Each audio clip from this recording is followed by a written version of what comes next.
It's not a secret that we all have a story. Each of us has a very uniquely ours journey through life, thus far and certainly in the future.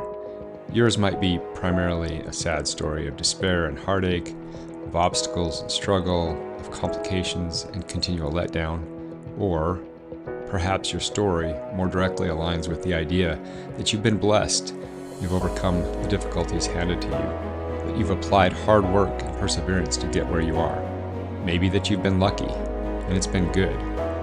I'm not saying one is necessarily better than the other. The latter certainly offers more hope and light, and likely more joy in life, whereas the former seems to center on the perception you've been given a bad hand at every turn, and that the universe is against you. More likely, though, most of us have a mix of both stories at different points along the path. But the idea I want to focus on is that we can all change our story. It is possible. I attended a conference where the speaker shared this concept with us. His name is John Acuff. I've shared some of his concepts before. He had a friend with whom he was talking about receiving the greatest Christmas gift ever. I think we've all had this conversation at some point. Anyway, they were exchanging stories, and his friend zeroed in on the greatest Christmas gift he never received. That was the focus of the conversation for the rest of their discussion. So this guy, when he was little, desperately wanted this Smurf Village. If you grew up in the 80s, you probably remember what that was. A bright blue plastic playset, complete with mushroom houses, tiny Smurf figures, and all the accessories a kid's imagination could handle. Which, by the way, Smurfs are still a thing in the Netherlands. We lived there a couple of years ago, and they had Smurf toys and Smurf parades, all the things. Anyway, his friend wanted a Smurf Village for Christmas more than anything else in the world. He talked about it nonstop. He circled it in the toy catalog, mentioned it every time Christmas came up, and even dropped not-so-subtle reminders to his parents. You know, like Ralphie in A Christmas Story with his Red Ryder BB gun. Christmas morning finally arrived, and the boy rushed to the tree, heart pounding with excitement. He tore through his presents, and the Smurf Village wasn't there. He got a few nice gifts, but not the one. And in that moment, the disappointment was crushing. He couldn't understand why his parents didn't get it for him, especially when he'd made his wish so clear. To him, it felt unfair, like he'd done everything right and still been overlooked. And that was the story he'd been telling himself and anyone who would listen well into his adult life. The gift that he didn't get and why it was so disappointing to be let down like that. To the average listener, this would be a boo-hoo, woe is me, sad story, get over it, man. We all had gifts we didn't receive. But to him, it created a partial, lifelong identity of who he was, the kid that didn't deserve the special thing. Now, we could take this concept in a lot of different directions to try to use it as a good life lesson. Stuff like, disappointment doesn't always mean defeat. It could turn into a blessing later on.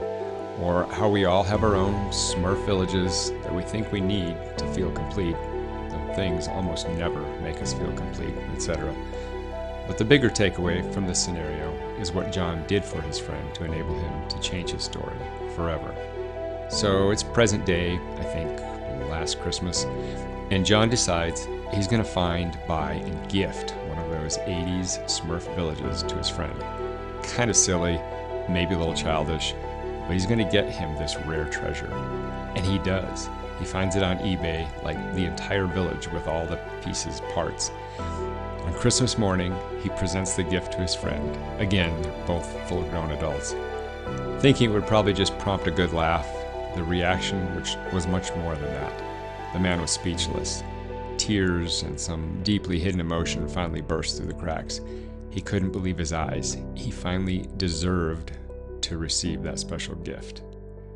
He cherished that gift and keeps it in a protective case behind his desk in his office, proudly displayed for all to see. The best part, though, is that he changed his story. Now, when anyone in the world, asks him about his greatest gift, he talks about how his adult friend bought him this toy set. There is no more mention of not getting it as a kid. That's an old story that has faded and been replaced with a shiny new story. We can all do that. We can all rewrite the story we tell ourselves. So, are you ready to level up? If there's an old narrative you've been living, like, I'm not good enough, I'll never catch a break, I always mess things up, bad things always happen to me, maybe it's time to challenge that. Pick one story you tell about yourself that feels heavy or limiting and look for a new angle. What if the thing you've labeled as burdensome has actually built resilience in you? What if that setback was really preparation? How can you use your old story to help someone else that may be carrying around a similar limiting story? Perhaps shift your focus to what you've already endured, to the small wins that you often don't notice. Write them down, share them. Help someone else see their story differently, because helping others rewrite their story often gives us the courage to rewrite our own. You are not just stuck with the story you've been handed. You are the author, and the next chapter is waiting for you to pick up the pen.